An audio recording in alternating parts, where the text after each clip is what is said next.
E aí, boa noite, meu nome é Guilherme e, bom, hoje a gente vai resolver este Elite Code aqui, o Word Search. Esse aqui é um Elite Code bem interessante, ele é um Elite Code, é um desafio que utiliza DFS, ou seja, busca em profundidade, Depth First Search. Para mostrar um pouquinho, primeiro a gente vai ler aqui o enunciado do problema, depois vai ler para o Scalidal, mostrar algumas coisas e aí a gente vai programar. No no problema no SkyDraw, eu vou mostrar como que eu entendo esse problema, qual a maneira que eu vou resolver, vou exemplificar antes de codar, mostrar certinho e, bom, basicamente isso. E aí sim a gente vai começar. Uma correção antes, no vídeo anterior de Number of Islands, eu falei que a complexidade temporal era de O de M mais N, e eu estava errado. Era de O de N vezes N, nesse caso. Porque, pior dos casos, para cada uma dessas células eu vou ter que pesquisar todos aqui. Então, a quantidade de pontos possíveis que podia acessar era de M vezes N no pior dos casos. Então, tem essa pequena distinção ali. Na questão de complexidade de espaço, se mantém. Bom, bora lá. Dado um grid de M por N, de caracteres num tabuleiro, e uma palavra e uma string Word, a gente tem que retornar true, caso a palavra exista nesse grid, ou não. A gente tem que retornar, a gente basicamente tem que descobrir se a palavra em questão existe no grid e se ela pode ser formada. Ou seja, pegando aqui esse exemplo de A, B, C, D, C, E, D, a gente tem aqui que A, B, C, E, D existe. E, bom, se também existe, S, E. Mas aqui vem a questão. Nesse problema aqui, no primeiro, a gente seguiu um caminho relativamente simples. Conseguiu chegar lá. Mas nesse aqui, nesse segundo exemplo, nem tanto, porque ó, a gente só encontrou, a gente tem um S aqui, a gente vai procurando, e olhando todas as direções a gente não vai conseguir. Aqui a gente encontra, mas só um caminho leva lá. Então, afinal, como que a gente vai fazer isso? Qual que é a maneira que esse algoritmo de Depth First Search funciona e como que a gente consegue aplicar ele aqui? O que ele é, afinal? Então, bora para o ScaleDraw. Aqui no ScaleDraw, desenhei isso aqui, comecei a desenhar o que seria o Word Search. Mas, Word Search, Word Search não, o que seria o DFS? O DFS é uma pesquisa em profundidade. Isso quer dizer, digamos que eu estou pesquisando neste nó aqui. Opa, meio grosso demais. Neste nó aqui. Neste nó aqui. Sim, eu fiz 3 vezes a mesma coisa, mas tudo bem. Procurando esse nó, no Breadth First Search, a gente olharia para esses dois valores e depois para essa camada aqui embaixo. Certo? Certo. Já no DFS, o que a gente vai fazer? Em vez da gente olhar os dois, a gente vai escolher um. Vamos aqui escolher a esquerda. A gente olhou o nó da esquerda. Beleza, olhamos o nó da esquerda. Pô, vamos olhar o próximo nó da esquerda. Ou seja, a gente está indo aqui pesquisando em profundidade. Enquanto na pesquisa em largura, olha o alarme! Enquanto na pesquisa em largura a gente está pesquisando literalmente em camadas, a gente vai passando. A gente está na primeira camada, a gente vai olhar todos os itens da primeira camada. A gente está na segunda camada, a gente vai olhar todos os itens da segunda camada. A gente está na terceira camada, a gente vai olhar todos os itens da terceira camada. Na pesquisa em largura, a gente vai olhar o item que a gente está, a gente vai olhar o próximo item da direção que a gente escolheu e o próximo item. Ah, não é. A gente vai retornar, a gente vai voltar para o item anterior. Ah, vou olhar agora o outro item remanescente. Beleza. Olhei esse item. Tá, não é? Então, o outro caminho. A principal distinção entre os dois métodos é que a pesquisa em largura ela vai expandindo sequencialmente, como se fosse expandindo em níveis. Enquanto a pesquisa em profundidade, como o próprio nome diz, ela vai primeiro em profundidade, ela vai até o final e depois vai voltando. Isso aqui é interessante porque inclui mais um tema que esse Discord aborda, que é backtracking, que não tem como a gente resolver sem backtracking. Vendo aqui para baixo, eu separei aqui um dos exemplos, no caso, o do si. Por quê? Digamos que a gente está aqui, deixa eu pegar uma outra cor, a gente está percorrendo nosso array, nosso grid aqui, e tal qual o problema anterior, do Number of Islands, a gente tem que fazer da seguinte maneira, a gente vai iterar na nossa matriz. Para fazer isso, coisa padrão, um loop simples, a gente vai olhar cada item de cada array, basicamente isso. Ou seja, linhas e colunas, como sempre, nada muito supersticioso, onde as nossas linhas vão ser isto aqui. Deixa eu pegar aqui. Linhas. E as nossas colunas vão ser isto aqui. Nossa, ficou feio esse aqui. As nossas colunas vão ser isso aqui. Ou seja, colunas. E para dizer em qual item a gente está, eu vou pegar aqui esse marrom feio. Então, vamos lá, eu vou exemplificar aqui. A gente começou, a palavra que a gente quer é se. Então, beleza, vou pegar isso aqui. Começando aqui, vou olhar o A. Olhando o A aqui, não é o primeiro, não tem nenhuma das letras. E agora, que eu pulei um pouquinho as partes, vou explicar como, por onde a gente começa. Antes de qualquer coisa, a gente tem que achar o nosso começo da palavra. Ou seja, no nosso caso aqui, este S. Olhando aqui para o primeiro item, para o A aqui, A é igual a S, não é? B também não. C também não. E também não. Vamos para a próxima linha. S é igual a S? S é igual a S. Beleza, aqui pode ser um ponto de começo.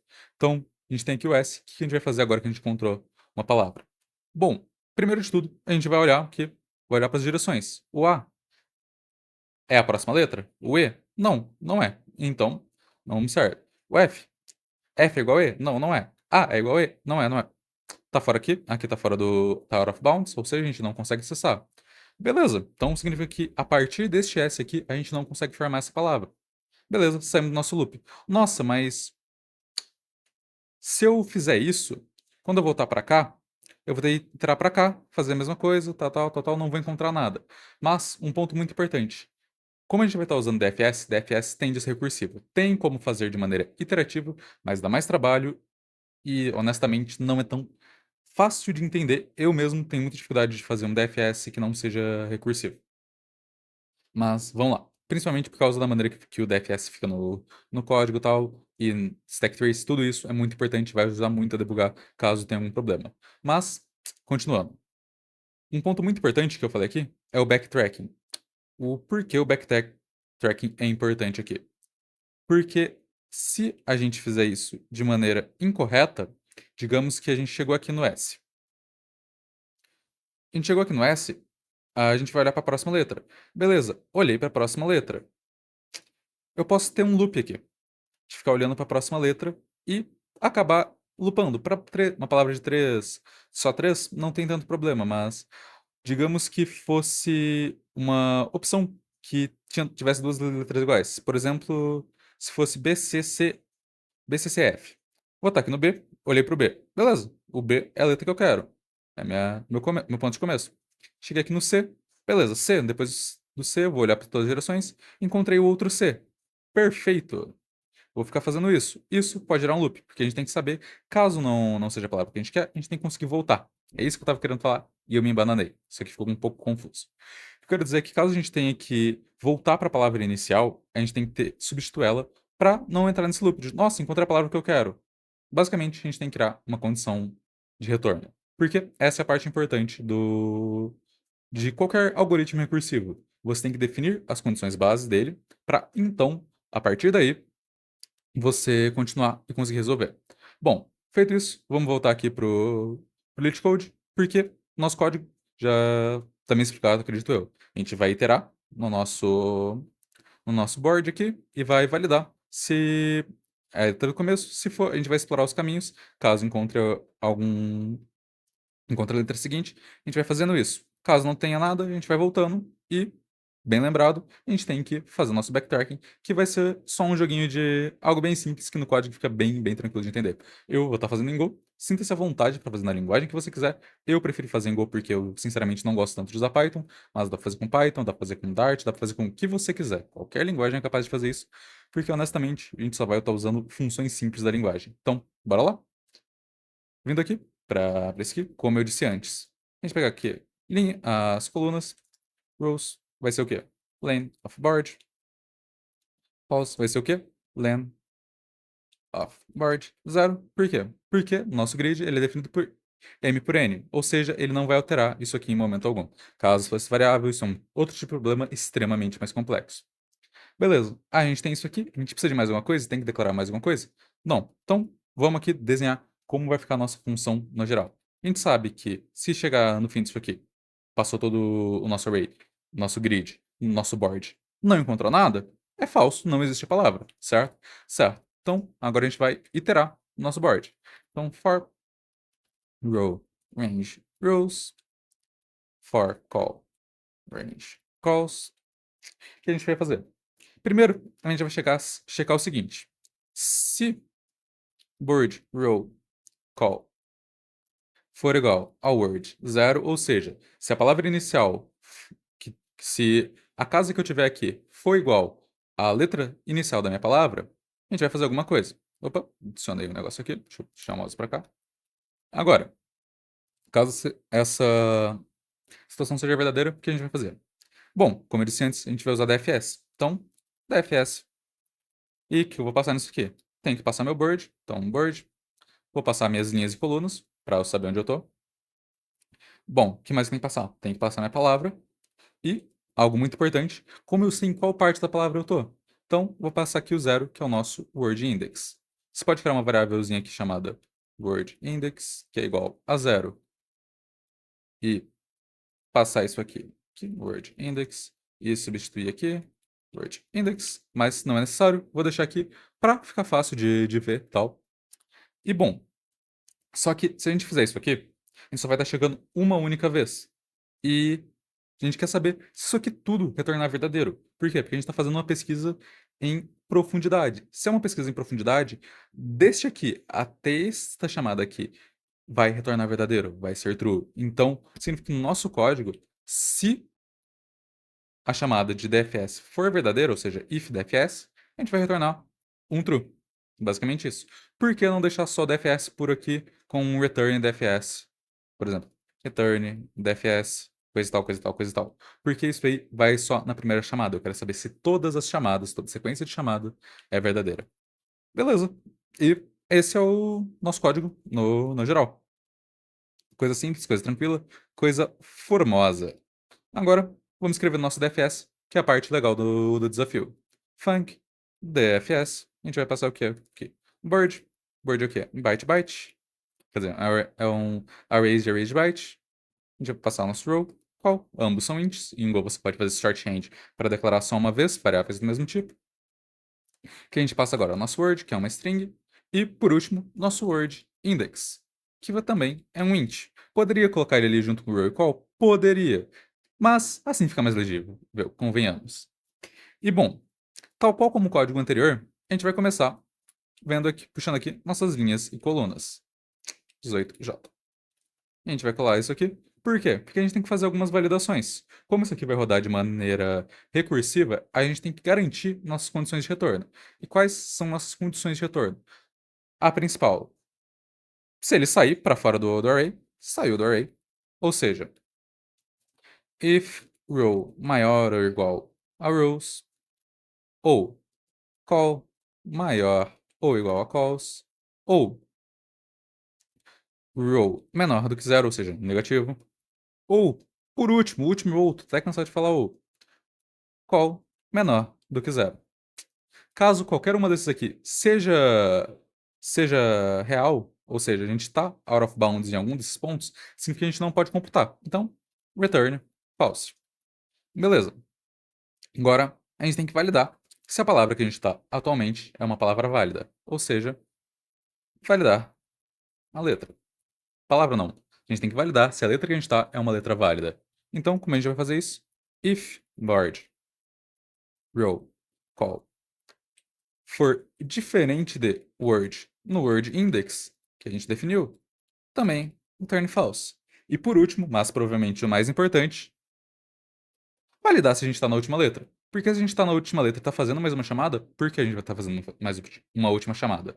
Que afinal, se a gente chegar até aqui, significa que de fato é uma palavra, é uma letra que a gente está procurando. Então, validar se é a última letra. Deixa eu dar um Ctrl E aqui, ficar melhor de ler. Então, if word index for igual a len of word menos 1, 0 based, return true, que a gente chegou no final, não precisa mais entrar. E isso vai fazer com que toda a nossa call stack recursiva, se chegar aqui e for realmente verdadeiro, vai ser true. Perfeito, tranquilo. Acabou. E agora, eu vou criar uma estrutura aqui para ajudar a gente, uma helper struct, helper type, tal qual no vídeo de Number of Islands. Eu gosto de fazer isso, não é necessário, mas deixo o código mais legível e me ajuda a explicar, seja para o entrevistador, seja para você, o que eu estou fazendo. Bom, bora lá. Type, coord, de coordinate, struct, x, y, int. Meu helper typezinho aqui vai facilitar minha vida. Bora lá. Criei ele. Por que eu criei ele? Porque eu tenho que olhar para as 4 direções. Ou seja, up, down, left, right. Cima, baixo, esquerda, direita.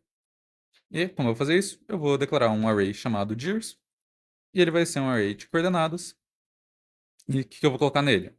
Eu tenho para cima. Para cima vai ser o quê? Eu tô aqui, eu quero olhar para cá, eu tenho que retornar no meu array. -1, eu mantenho na mesma linha. 0. Então, se eu quero olhar para baixo, se o para cima é -1, para baixo é 1. 1, 0. Ah, quero olhar para a esquerda. Tem que voltar também, só tem que olhar um para trás. Então, 0, 1, como eu não estou alterando os níveis. E, por último, mas com toda certeza não menos importante, se eu quero olhar para a direita, 1, 0. E, basicamente, isso aqui são as direções que eu vou tá olhando. E agora a parte que eu falei do backtracking. Se eu chegar nessa parte do código, ou seja, conforme isso aqui foi executando, eu chegar nessa parte aqui, eu tenho que fazer a troca das nossas variáveis para não entrar num loop. Porque pode retornar isso aqui e vai olhar o anterior. Ah, pera, isso aqui é uma letra válida, não está no último. Ou seja, não ficar loopando nisso. Bora lá. Para fazer isso aqui, eu vou pegar o valor que eu tenho, ou seja, vou colocar ele numa variável temporária, row call, e eu vou pegar esse row call, essa entrada no meu board, eu vou atualizar ela. Por quê? Qualquer coisa. Nesse caso aqui, colocar um hashtag, porque é uma caractere que não vai aparecer, já que isso aqui é feito única e exclusivamente lowercase English letters. Ou seja, não tem possibilidade disso aqui ser um hashtag, ser um jogo da velha, ser um caractere não válido que eu escolhi. Beleza, eu fiz isso. Agora, a gente tem que fazer o nosso loop. Mas, de qualquer maneira, se ele iterar todas as direções, chegar até aqui e não encontrar nada, eu já posso tornar false também. E, como eu sei que eu cheguei aqui, posso fazer uma atualização, que é bird row call é igual, opa, é igual a variável temporária. E agora só falta a gente escrever o loop. E qual loop que a gente tem que fazer?